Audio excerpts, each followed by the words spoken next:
자, 여러분 구독, 좋아요, 알림 설정 아시죠?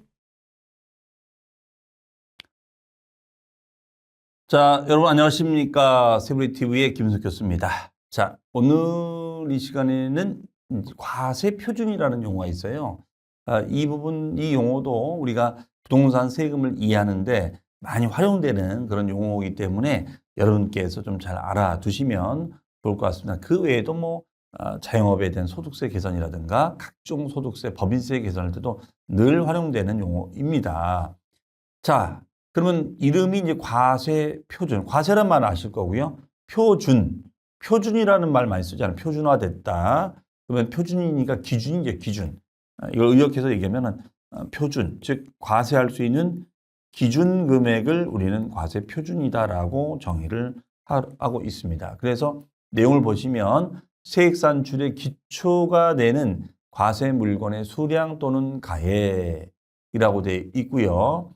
그 다음에 좀 말이 어려워지죠. 수량으로 표시가 되면은 이것을 종량세, 그러니까 종량, 우리 쓰레기 종량 봉투 아시잖아요. 그러면 쓰레기 종량에 따라서 세금을 부과하는 거예요. 그래서 우리가 종량세가 있을 수 있고, 그 다음에 이제 가액에 따라서 매기는 것도 있는데 이것을 종가세, 가액을 따라서 종가세니까 가액을 쫓아서 부과하는 세금, 이렇게 정의를 내리고 있습니다.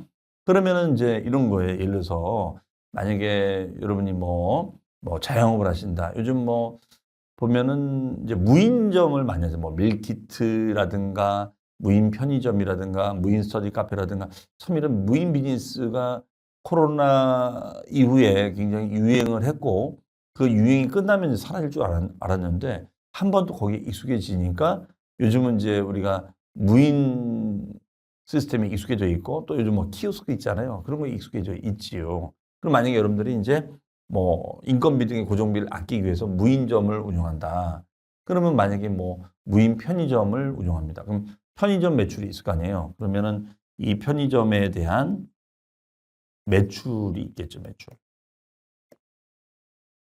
매출이 있을 거고 그 매출을 또 올리는 데는 이제 아무래도 물건을 이제 삽입을 와야 되잖아요. 편의점에 이제 물건들 이제 삽입해서 와야 되는 겁니다. 그러면 이제 그 비용이 발생이 되죠. 그 비용이 발생이 돼요. 비용이 이제 발생이 됩니다. 발생이 되죠. 그러면 요 매출 수입에서 우리가 이제 비용을 다 제하고 나면은 이것이 바로 이제 뭐가 되느냐, 이익이 돼요. 이익. 이게 이제 이익이 되는, 영업 이익이 되는 거죠. 이익. 네.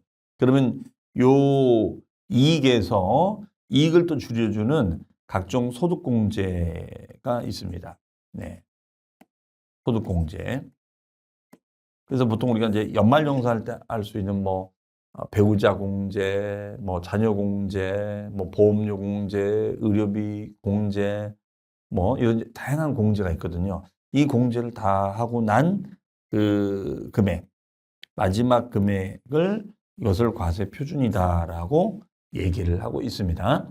그러면은 우리가 과세 표준을 도출해 내기 위해서는 여러 단계가 있는데 일단은 매출 수입에서 수입을 줄일 수 있는 규정에는 이제 비용이라는 계정, 이걸 다른 말로 이제 필요 경비라고도 세법에서는 얘기합니다. 필요 경비. 네. 그럼 필요 경비를 이제 빼주고 그 다음에 두 번째 소득공제라는 걸 해주는 거예요. 그럼으로 해서 우리가 이제 차이를 조정을 해주는 거죠. 그러면 요 나온 금액을 가지고 여기다가 이제 해당 금액에다가 이제 곱하기 세율을 부과하는 거예요, 세율. 그럼 세율을 매기게 되면 이제 세금이 발생이 됩니다. 그럼 이 세금을 우리가 이제 신고도 하고 납부도 이제 하는 것이죠. 자, 이런 구도로 되어 있어요.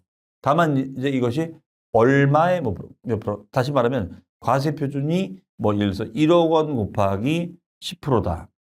보통은 이렇게 하거든요. 얼마의 몇 프로. 이걸 세율이라고 해요. 얼마의 몇 프로. 그러면 1억의 10%는 얼마죠? 1,000만 원이죠. 1,000만 원. 1,000만 원 내면 되는 거죠. 그러면 이때 과세 표준이 금액으로 표시가 돼 있잖아요. 이런 것을 이제 우리 법률 용어에는 종가세라고 하는데 우리 현실에서는 종가세인지 종량세인지 굳이 모르셔도 큰 이슈가 되지는 않습니다. 다만 이제 수량으로 우리 쓰레기 종량 봉투 얘기한 것처럼 뭐 쓰레기 종량에 따라서 1리터당 얼마 이렇게 하는 것처럼 우리 세금도 뭐 1세제곱미터당 200원, 250원 이렇게 계산하는 방식도 있고요. 뭐 건당 뭐 세금 6,000원 이렇게 계산하는 방식도 있습니다. 자, 이런 특이한 경우도 있는데 대부분은 이제 뭐 비용 다 제하고 소득공제 다 제하고 난 금액의 몇 프로 이런 식으로 많이들 하고 있습니다. 자, 그러면 이제 우리 관련 사례를 볼까요? 얼마 전 경매 사이트를 검색을 하다가 좋은 땅이 있어 경매로 1억의 낙찰을 받게 됐습니다. 그러면 경매로 이제 낙찰, 요즘 뭐 경매들 많이 관심 가지시니까요. 이런 경우에는 얼마를 과세표준으로 해야 되는지요? 자, 그러면 이때는 이제 우리는 어떤 세금을 내는 거냐면 낙찰을 받는 거잖아요. 그러면 우리가 낙찰을 받는다, 아니면 분양을 받는다, 아니면은 뭐 금매로 산다, 이런 등의 원인이 되면 이거를 우리는 취득이라고 그래요. 이걸 취득. 그럼 취득 가액이 있을 거고 그 취득 가액에다가 일정 세율을 부과하면 되겠죠. 그러면 세금이 나옵니다. 그러면 이때는 우리가 취득 가액이 뭐가 돼서 경매는 이제 우리가 경매 물건지 검색하시면은 뭐 경매 감정가 있고 그 경매 감정가가 낙찰될 수도 있고 낙찰이 안 될 수도 있거든요. 낙찰이 안 되는 걸 우리는 유찰이라고 하잖아요. 유찰된 거 말고 실제 낙찰된 걸 가지고 한다는 거죠. 그러면 낙찰가액이 있다. 그럼 낙찰가액에다가 일정 세율을 매기면 세금이 나와줍니다. 자, 이런 식으로 구성이 돼 있단 말이에요. 그러면 보통 이제 이것이 뭐 상가나 땅이다, 뭐 상가라든가 아니면은 뭐 토지 같은 걸 낙찰 받으면 얘는 낙찰가액에 이제 4%를 냅니다. 4%. 그 외에 이제 뭐 농특세, 뭐 지방교육세까지 해서 0.6%더 내요. 그러면 1억이 되면은 이 땅을 낙찰받았다. 그럼 1억이 되면 400만 원이 되는 건데 0.6%가 붙는 거니까 460만 원 되겠죠. 예. 이 경우에는 이제 460만 원의 세금을 내기도 합니다. 예. 이렇게 구성이 돼 있어요. 다만 이제 우리가 주택 같은 경우는 좀 달라지는 것이 주택 같은 경우에는 어떻게 되느냐. 예. 주택은 좀 상가나 토지하고는 좀 다르게 주택 가격에 따라 좀 세율이 달라져요. 그래서 주택에 대한 취득세율은 주택 가격이 6억 원까지가 됐을 때는 1%의 취득세율이 발생이 되고요. 그 다음에가 이제 6억 초과 9억 이하까지는 이제 공식이 있어요. 공식에 집어넣으면 뭐 1.12, 1.53, 2.2, 2.44 뭐 이렇게 될 수가 있습니다. 그 다음에 이제 9억을 넘어가게 되면 얘는 이제 3%가 되죠. 3%. 자, 그래서 우리가 1%가 있고 그다음에 이제 3%가 있다. 이렇게 정의를 내리고 있습니다. 그럼 만약에 낙찰 받은 금액이 4억짜리다. 그러면 4억의 1%면 얼마가 돼요? 400만 원이 되는 거고 만약에 10억이 낙찰 받으면 10억의 3%가 되면 3천만 원이 되는 거겠죠. 그래서 주택은 주택의 가격의 수준에 따라서 이 세금 액수가 좀 달라지는 그런 구조로 되어 있습니다. 자, 이렇게 보시면 되겠어요. 자, 그러면 우리가 과세표준은 이제 이렇게 취득세 같은 건 아주 간단하게 나오는데 만약에 뭐 아까 자영업을 하는 경우에는 그렇지가 않아요.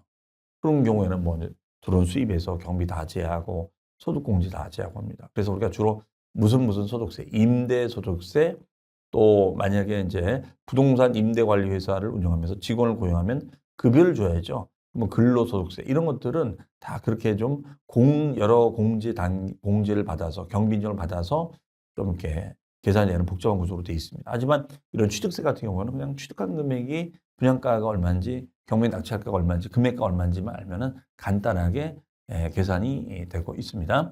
그 다음에 이제 우리가 그 참고로 이제 상가를 분양받으면 또 상가를 임대하면 부가가치세가 발생되는데 부가가치세 같은 경우에는 거래 금액 뭐 공제 주는 것은 없고요. 그냥 해당 거래 금액 이때 거래라는 것은 뭐 임대료도 될 수 있고 그다음에 판매도 될 수 있을 거예요. 그래서 임대가나 판매가 금액 기준으로 10%가 발생이 됩니다.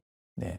딱 율이 정해져 있어요. 그럼 거래 금액이 1억이면 1,000만 원, 10억이면 1억이 되는 거죠. 이런 식으로 우리가 계산이 되어 있다라고 보시면 되겠습니다. 이렇게 이제 우리가 계산이 됩니다.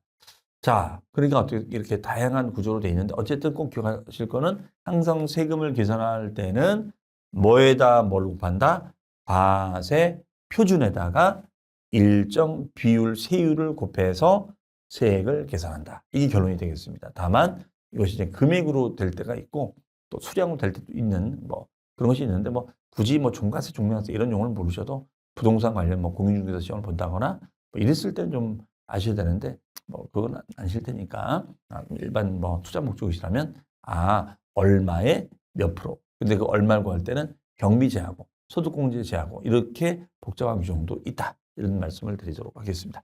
자, 그러면은 저는 또 다음 시간에 다른 주제를 가지고 여러분 찾아뵙겠습니다. 감사합니다.